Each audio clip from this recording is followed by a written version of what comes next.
So what's up everyone, and welcome back to our channel in another tutorial. Today we're going to see how to generate a profit and loss statement in Xero. So firstly, log into your Xero account and select your organization.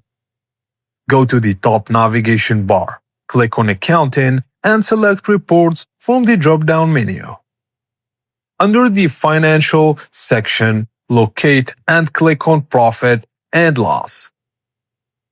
Now to customize and generate your statement, use the date filters to select your desired reporting period, this month, last quarter, etc. Then click Update to generate the statement, displaying your structured revenue, COGS, operating expenses, and net income automatically. And that's it guys, as simple as that. Thank you for watching, and please don't forget to like the video and subscribe to our channel for more tips and tricks like this. And drop a comment down below letting us know what to cover next. And I will see you on the next video.